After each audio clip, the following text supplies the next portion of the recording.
Assalamualaikum warahmatullahi wabarakatuh. We are from group 4. My name is Crismonalita Dwi NIM 35. And my name is Novitasari S, NIM 11. We will describe about the Fibonacci number phenomenon. The Fibonacci number sequence is presented by an Italian mathematician named Leonardo Pisano 1175 until 1250 in his book on the Hindu-Arabic numerical system entitled Liber Abbasi Book of Calculation. In the Fibonacci sequence, each number is approximately 1.618 times more than the previous number. In mathematics, the number 1.618 is also called P or golden ratio, while the opposite is 0.618.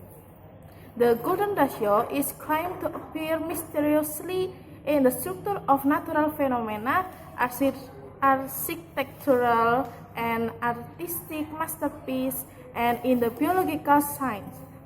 Among the paintings, including Leonardo da Vinci Mona Lisa, Katsushika Hokai says the Great Wife of Kanagawa, the Parthenon Greek Temple, sunflower, snail shells, human face, and even the circumference of galaxies in space. So why do we learn mathematics? Essentially for three reasons: calculation, application, and last, and unfortunately least in terms of the time we give it, inspiration. Mathematics is the science of patterns, and we study it to learn how to think logically, critically, and creatively. But too much of the mathematics that we learn in school is not effectively motivated. And when our students ask, why are we learning this? And they often hear that they'll need it in an upcoming math class or on a future test. But wouldn't it be great if every once in a while we did mathematics simply because it was fun or beautiful or because it excited the mind? Now, I know many people have not had the opportunity to see how this can happen, so let me give you a quick example with my favorite collection of numbers, the Fibonacci numbers. Yeah, I already have Fibonacci fans here. That's great. Now, these numbers can be appreciated in many different ways. From the standpoint of calculation, they're as easy to understand as 1 plus 1, which is 2. Then 1 plus 2 is 3, 2 plus 3 is 5, 3 plus 5 is 8, and so on. Indeed, the person we call Fibonacci was actually named Leonardo of Pisa, and these numbers appear in his book, Liber Abbasi, which taught the Western world the methods of arithmetic that we use today. In terms of applications, Fibonacci numbers appear in nature surprisingly often.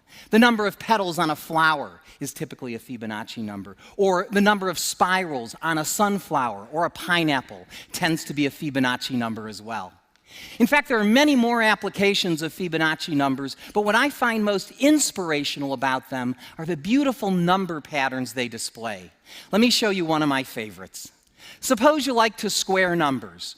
And frankly, who doesn't? Let's look at the squares of the first few Fibonacci numbers, okay? So 1 squared is 1, 2 squared is 4, 3 squared is 9, 5 squared is 25, and so on. All right, now, it's no surprise that when you add consecutive Fibonacci numbers, you get the next Fibonacci number, right? That's how they're created. But you wouldn't expect anything special to happen when you add the squares together.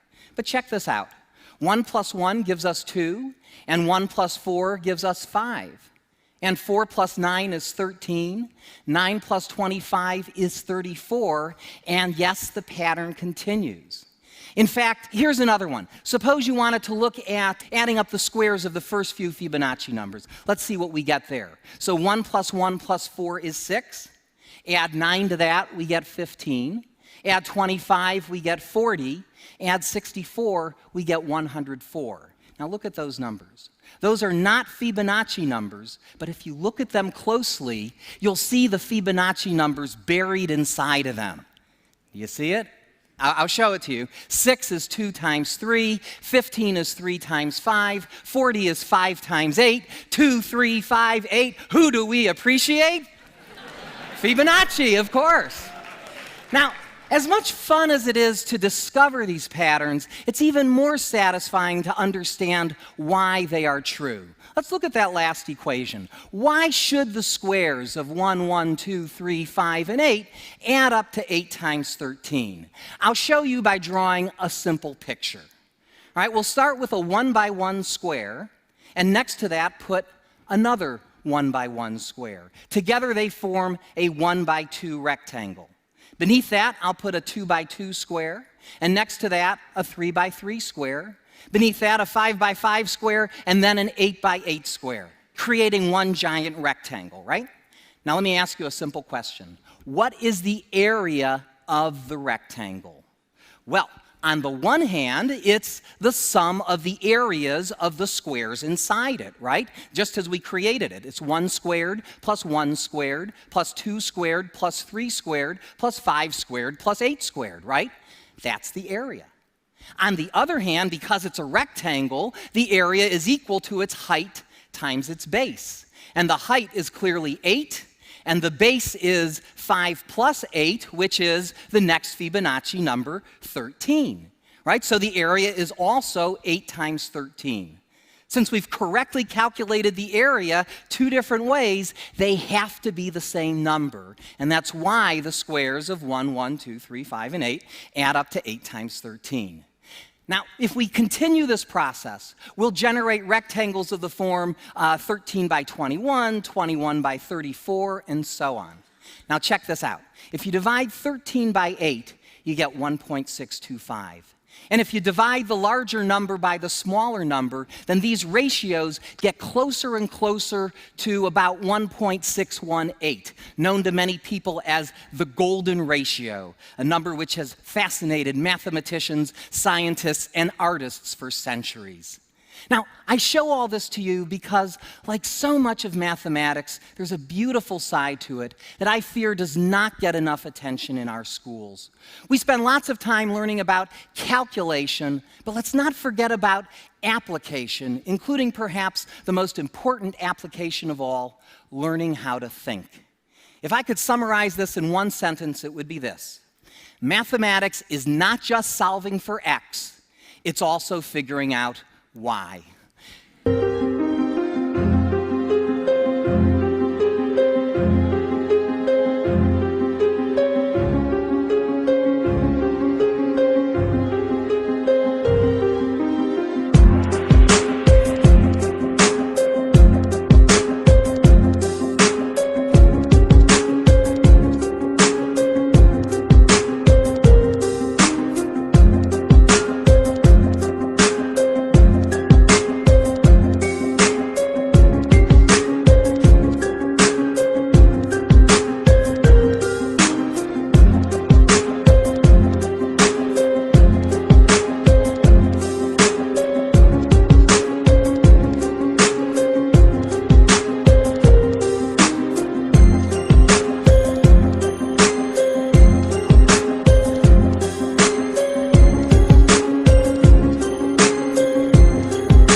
conclusion is that in the universe there are many golden ratios, which indicate that before the existence of man, God created the universe and everything by using components, one of which used the golden ratio.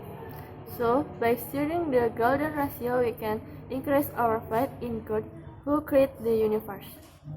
So, thank you for watching.